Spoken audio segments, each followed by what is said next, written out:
లో అక్రమ కట్టడాల కూల్చివేతలకు రంగం సిద్ధమవుతోందా? దసరా తర్వాత మొదటి విడత అక్రమ కట్టడాల తొలగింపు ప్రారంభం కానుందా? బీఆర్ఎస్ పాలనలో శాతవాహన అర్బన్ డెవలప్మెంట్ అథారిటీ పరిధిలో నిబంధనలకు విరుద్ధంగా జరిగిన నిర్మాణాల లిస్ట్ రెడీ అయిందా? అక్రమాలకు సహకరించిన అధికారులపై చర్యలు తప్పవా?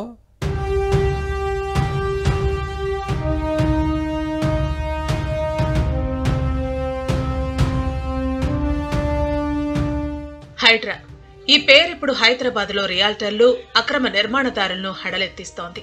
చెరువులు సరస్సుల పరిరక్షణలో భాగంగా వీటి పరిధిలో నిర్మించిన భవనాలు ఫామ్ హౌజులను కూల్చివేస్తోంది.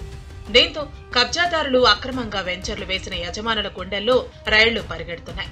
ఈ క్రమంలోనే హైడ్రాను జిల్లాలకు విస్తరించాలని ప్రభుత్వం భావించింది. జిల్లాల్లోనూ హైడ్రా తరహా వ్యవస్థ ఏర్పాటు చేయాలని సీఎం రేవంత్ రెడ్డి ఉన్నతాధికారులను ఆదేశించారు.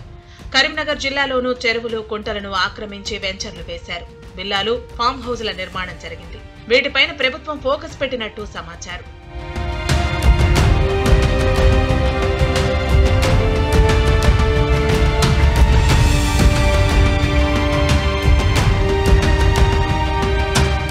Karimnagar Satavahana urban development authority SUDA పరిధిలో అక్రమ కట్టడాలు ఉన్నట్లు సమీక్షలో సంస్థ చైర్మన్ కోమటిరెడ్డి నరేందర్ రెడ్డి గుర్తించారు. బీఆర్ఎస్ ప్రభుత్వ హయాంలో అక్రమ నిర్మాణాలు ఎక్కడ జరిగాయి, ఎన్ని జరిగాయి, అధికారులు అక్రమార్కులకు ఎలా సహకరించారు అన్న అంశాలపై రిపోర్టు తెప్పించుకున్నారట.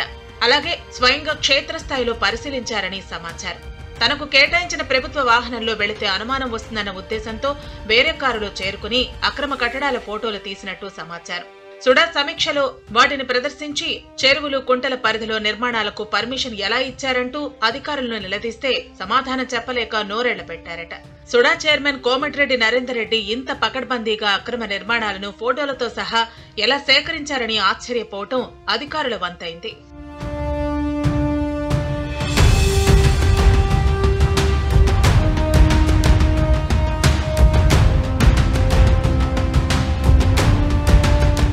శాతవాహన అర్బన్ డెవలప్మెంట్ పరిధిలోని అక్రమ కట్టడాల్లో కొన్నింటిని ఖచ్చితంగా కూల్చివేసే ప్రయత్నాలు జరుగుతున్నాయి.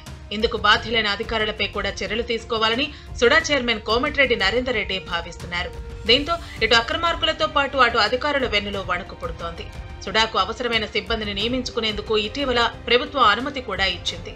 దీంతో అసలు సుడా అర్థాన్నే మార్చేసిన బీఆర్ఎస్ ప్రభుత్వ నిర్వాకాన్ని ఎండగట్టేందుకు చైర్మన్ వ్యూహాత్మకంగా ముందుకు సాగుతున్నారు.